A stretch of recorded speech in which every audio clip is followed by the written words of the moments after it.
Welcome back from lunch, everyone. We're going to stick with our plan, turning it back over to the department for any updates in language or responses to the comments and questions that were made before lunch.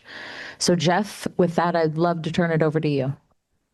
Yeah, so we had a couple of technical comments. Prior to the discussion at lunch, Mike had suggested some language, so we made a change there. I'm going to turn it over to Jake on a couple of the changes, and Nicole's already got it brought up. So okay. Okay. Well, since Nicole's already got it up and I don't have to hunt for it, this is a pretty de minimis change. It's it's de minimis in terms of what we thought it was doing. It actually does have a substantive effect. Our previous construction of the sentence was wrong. The comma was placed wrong. So actually things related to low cost or not increasing cost actually was ascribed to the training itself. Mike redrafted this and we made some small edits to his version of the language. And we think this accomplishes the actual intent of the subsection.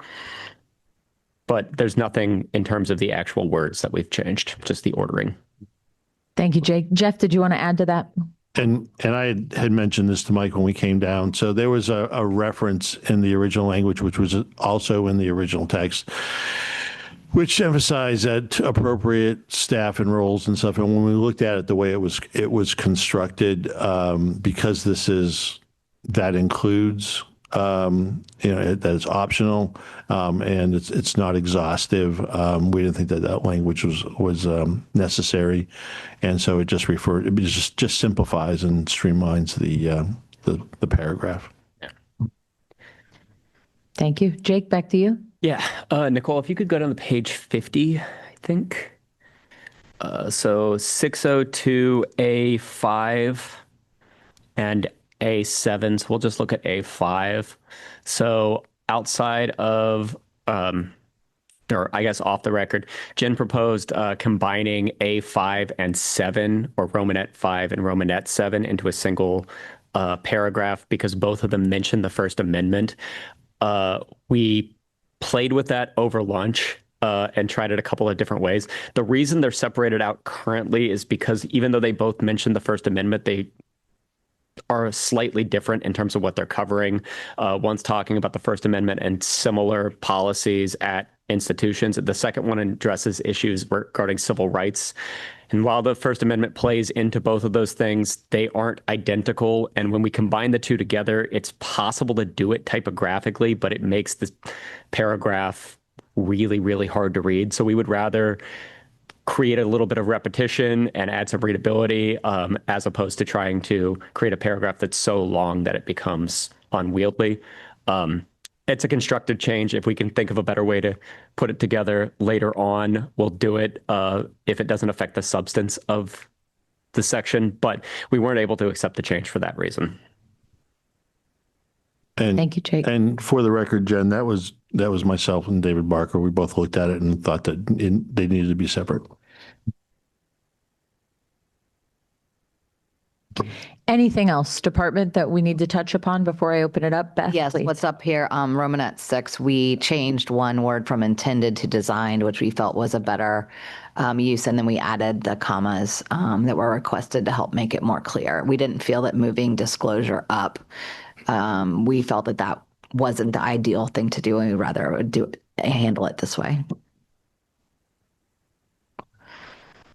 Jennifer, please. But what are you publicly requiring be disclosed? I'm still confused about, is it the policy that you're disclosing, or is it the act of if there were to be misconduct that you were disclosing, or both? Like, that's the part that it's a minor point, whatever, but I still don't think it's clear what is being disclosed. I think it's the public disclosure. If you were to find any of these types of scholarly activity that you did not want, obviously, which is like fabrication, material misrepresentation or falsification, plagiarisms, and then as well as the mechanisms for the timely investigation of those things, corrective actions, and as appropriate, the public disclosure of those things. Thank you. Any other comments or questions at this time?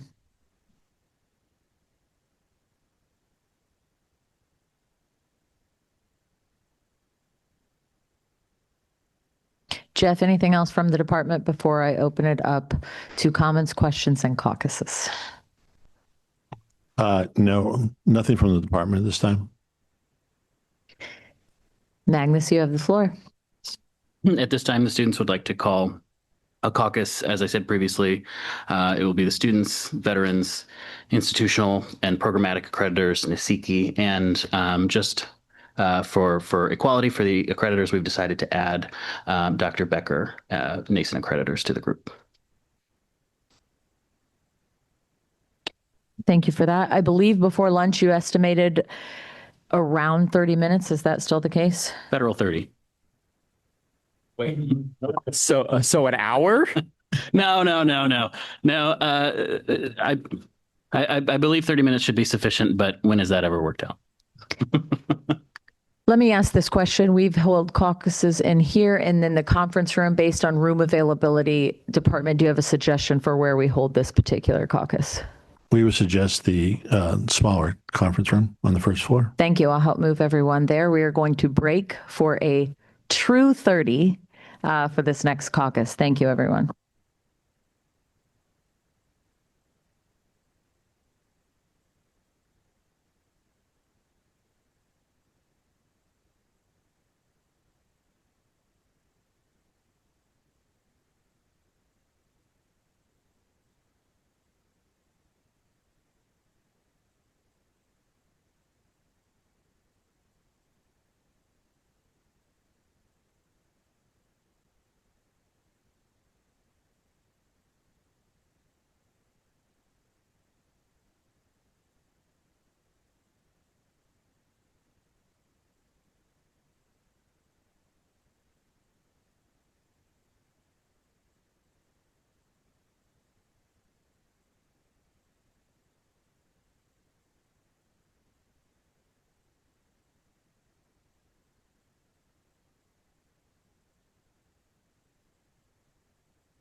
Welcome back, everyone. We are returning from caucus. As always, I will require or request a brief update or report out coming out of that caucus. So Magnus, I would love to give you the floor.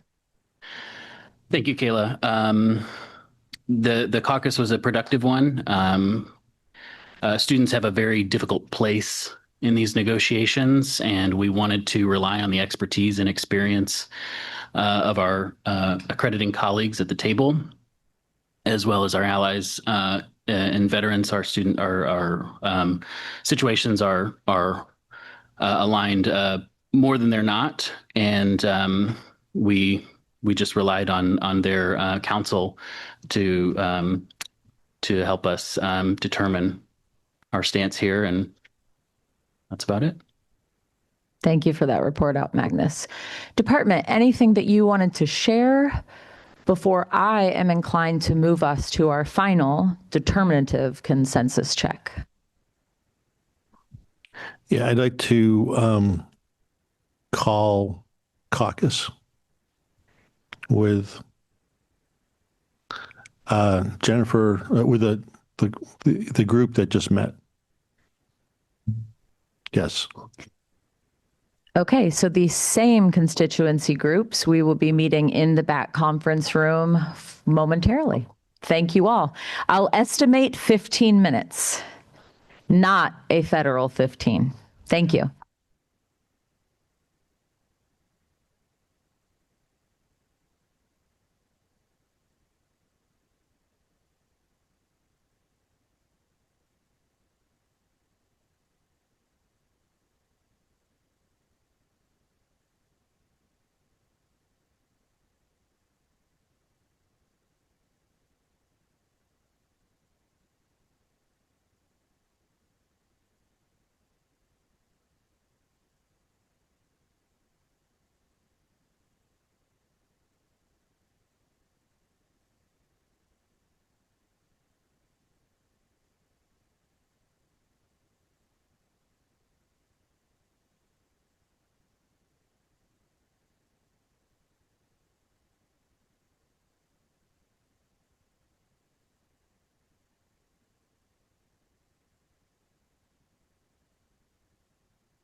Welcome back, everyone, from that brief caucus. Jeff, will you please give us a quick report out coming out? Yeah. Brief caucus. We just checked in with everyone, and before the vote, we do prior to calling for consensus. Beth just has one minor edit that we had been working on, I think, for over the lunch break. So we just wanted to share that in full disclosure, which hopefully this doesn't tank the whole thing. No, it was a minor change, but again, we didn't. In the interest of full disclosure, we want to make sure everybody saw this before we took the consensus vote. So this is actually in section 60223, and it starts at L. This is the one. I'm sorry, it starts on page 88, but this particular thing I believe is on, I can't read without my, hold on. 89. It's on in the bottom of 89, but it's about the language that we had added about that the agency must establish and maintain at least one structured mechanism through which currently enrolled students, staff, and faculty can communicate with the agency. And so we had discussed and said that we would take back an option, because we have two options, which was a registration process to sign up to participate in structured meetings. That was one. Two are randomized panels of student, staff, and faculty. And then three, which we had discussed, was student, faculty, staff surveys independently administered. So we've added that particular part as another option. So we just wanted to add that. I don't know if there's any questions. Any questions or comments about that last change? Okay. I was inclined 15 minutes ago to move us to that final consensus check. I'm inclined to do so now. Are we ready? Okay. Yes. This is what I'm going to ask of everyone. Be prepared to take a comprehensive, determinative consensus check at this time. When I ask for them, all of you simultaneously will show me your thumbs. You are a thumbs up in support of consensus, you are a thumbs down blocking consensus, or you do not have to show a thumb, and that would be abstaining. I will then call on you in the order that we have done our round robin check-in and roll call every morning, and simply have you read your vote into the record. At this time, we are asking that there are no additional comments in addition to that reading into the record, but I will do the roll call after I ask you all to indicate your thumbs. Any questions? Okay. At this time, I would invite the full committee at the main table to show me their thumbs in consensus on the full reg text that we have just reviewed, inclusive of that final change Beth just walked us through. Please show me your thumbs.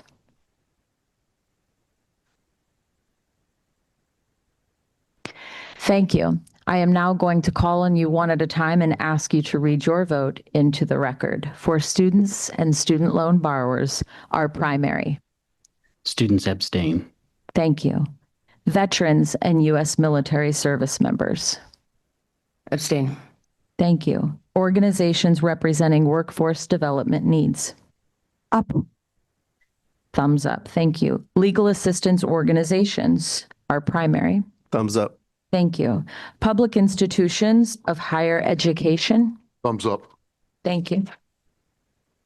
Private nonprofit institutions of higher education. Thumbs up. Thank you. Proprietary institutions of higher education. Thumbs up. Thank you. State officials, including governors. Thumbs up. Thank you. Institutional accrediting agencies. Thumbs up, and I just want to thank the department for its work on transfer of credit and enhancing opportunities for student mobility. A rule breaker, as always, Michael McComas. Thank you. Programmatic accrediting agencies. Thumbs up. Organizations representing taxpayers. Thumbs up. Thank you. Nascent accreditation organizations. Thumb up. Thank you. National Advisory Committee. He beat me to the thumb up, thumb up. And our federal negotiator. This one's hard. Thumbs up. I would like to be the first to congratulate the AIM committee on reaching consensus.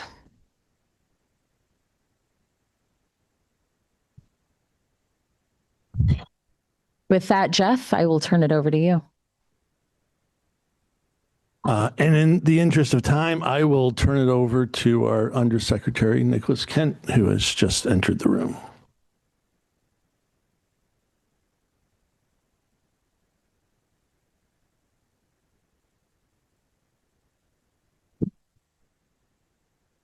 Good afternoon, everybody.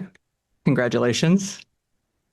Before I begin, I want to express my sincere appreciation to several individuals for their tireless work in making today possible. First, let's give a round of applause to Jeff, Beth, Jake, and Assistant Secretary Barker.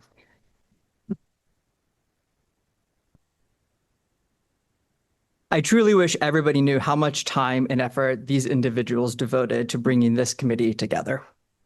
But my gratitude extends well beyond this group. I also want to thank the entire department staff, both political and career employees, for their dedication to advancing these important reforms. And again, please give them a hand.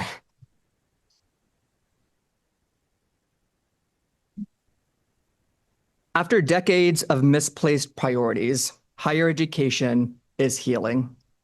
And in doing so, we are rebuilding trust with the American people.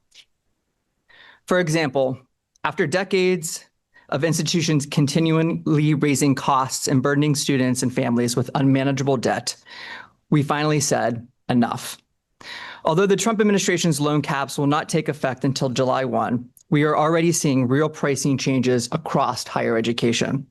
For example, the University of California, Irvine recently announced that they are reducing tuition in certain graduate programs by nearly $30,000 or 23%. Purdue University recently announced a 30% tuition reduction for certain graduate programs beginning this fall. And Santa Clara University School of Law is providing a $16,000 tuition scholarship to all incoming full-time JD students. Importantly, institutions themselves are directly attributing these pricing changes to the Working Families Tax Cuts Act. We are encouraged by these developments and strongly urge other institutions to take similar steps. We must bring down the cost of higher education in America, and this administration intends to use every tool available to us to make that happen. Institutions should do the same. We are also simplifying the student loan repayment system. As you all know, for far too long, borrowers have faced a patchwork of repayment plans that almost no one can successfully navigate. Beginning July 1, we will simplify the repayment process by establishing a new tiered standard plan and a new income-driven repayment plan known as the Repayment Assistance Program, which will eventually replace the maze of existing options and provide students and loan servicers with a far simpler and more transparent system. We are also very excited about launching the Workforce Pell Grant Program, an initiative that will, for the first time, meaningfully connect higher education and workforce needs. And many of you have heard me say that higher education has operated in a silo for far too long, with institutions offering too many programs disconnected from real-world demands. With Workforce Pell, students will be able to access Pell Grants for high-quality programs at accredited institutions in as short as 8 weeks. And these programs must meet clear performance standards related to completion and job placement outcomes. We are also preparing to launch a new accountability framework later this fall that will, for the first time, hold all institutions and all programs accountable for providing at least a minimal level of financial return for their students. Our proposed framework represents a sea change. Rather than targeting certain types of institutions based on tax status or sector, we are focused on one fundamental question. Are institutions leaving students better off financially than if they had never enrolled? Taken together, these reforms represent some of the most significant changes to higher education policy in decades. But even with these changes underway, we still have another major task before us: re-envisioning the nation's higher education quality assurance system. As I mentioned before week 1 of this committee, if we are truly serious about restoring trust in higher education, then we must also be serious about reforming the foundation of how we define and assure quality. When I spoke with you previously, I outlined the many steps that we have taken over the last 16 months to modernize and open up the accreditation recognition process. From resuming the recognition of new accrediting agencies to removing unnecessary barriers to market entry, to investing in the emerging agencies to strengthen competition and expand choice within the marketplace. Perhaps most importantly, we launched this negotiated rulemaking process to bring stakeholders together to pursue comprehensive reform. And that is exactly what you accomplished today through your consensus vote. With today's vote, this now marks the 4th negotiated rulemaking committee under this administration to reach consensus in implementing the president's signature legislation in a key executive priority, a historic record for an administration that many in the media and higher education establishment claimed would be unwilling or unable to work collaboratively with the field. But today's outcome exposes that narrative for what it is. Consensus was not achieved because we protected the status quo. It was achieved because we were willing to challenge it. For far too long, higher education policy has operated on the same cycle year after year. The same assumptions, the same special interests, the same entrenched voices defending the same broken systems. Yet everyone acts surprised when nothing changes. This administration chose a different approach to champion a noble cause. Instead of simply bringing back the same old guard to preserve the status quo and reshuffle the deck chairs, we brought together highly qualified negotiators from across the higher education landscape who were willing to think seriously about how to re-envision the federal approach to quality assurance and accountability in higher education. And once again, that result was consensus. To the naysayers who insisted meaningful reform would be impossible, today's vote proves otherwise. Now, I know some critics will inevitably claim that consensus was somehow forced or strong-armed. But frankly, I think that interpretation fails to give the negotiators at this table enough credit. The individuals in this room brought thoughtful ideas, engaged in serious debate, worked through disagreements in good faith, and ultimately came together around a shared recognition that the current system is not serving students as well as it should. That is what produced consensus, a willingness to confront reality and build something better. As I have said before, accreditors today are failing to ensure that the quality assurance process functions as it should. Accreditation is no longer a reliable indicator of quality. But with this committee's work, we are moving toward a system where accreditation once again means something. The changes agreed to today will make it easier for new accreditors to gain federal recognition, introducing competition and choice into a stagnant system.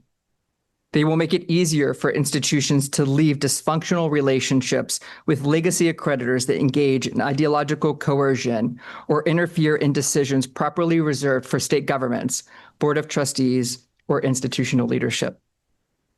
I am especially pleased that we spent significant time addressing barriers that directly affect students, particularly credit mobility.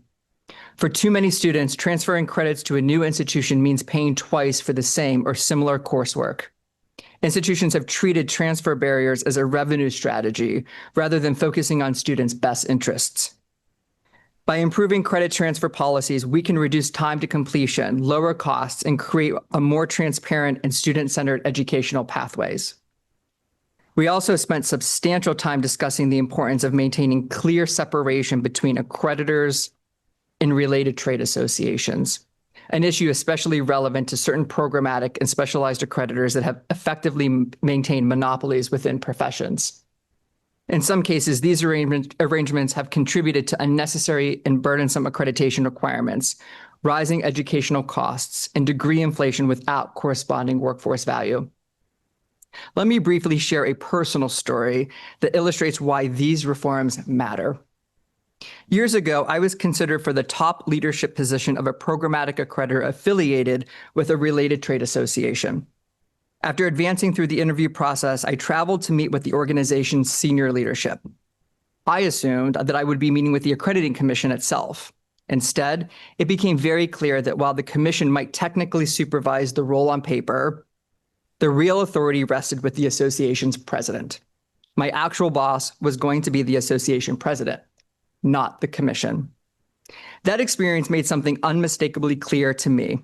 The supposed independence between some accreditors and trade associations was, in practice, often a little more than fiction.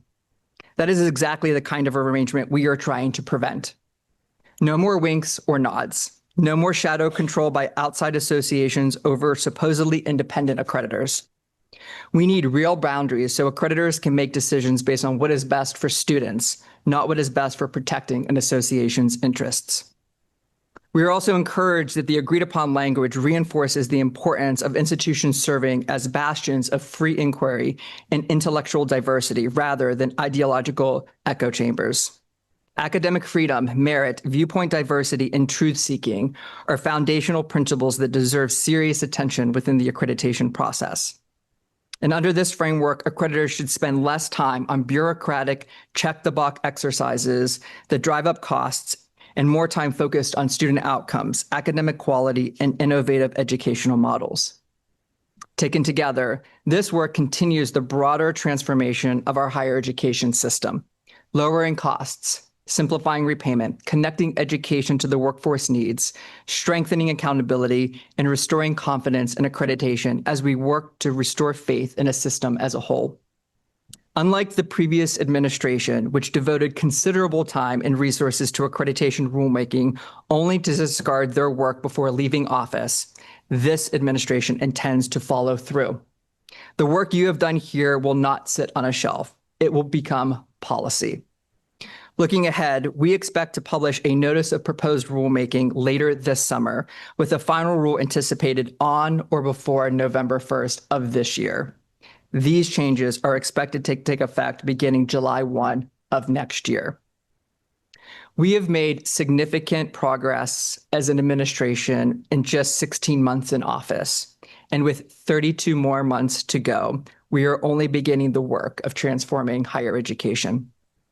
But based on the progress we have already seen, I remain optimistic that the future will be brighter for students, families, and taxpayers. Thank you again for all of the work and support throughout this process.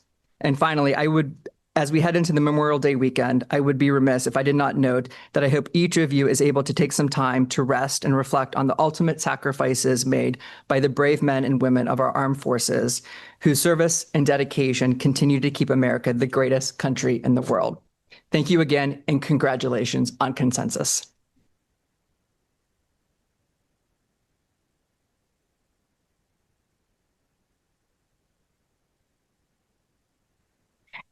Department, is there anything additional you would like to share before we adjourn? No, I just would like to echo the Undersecretary's remarks. Thank everybody for their sacrifice and working with us on this. This is my fifth NEGREG in 388 days. So I'm pretty tired. But no, thank you for everything and for the candor. We appreciate it. And my staff tops. So great job again, guys. Thanks. Thank you, everyone. We're adjourned.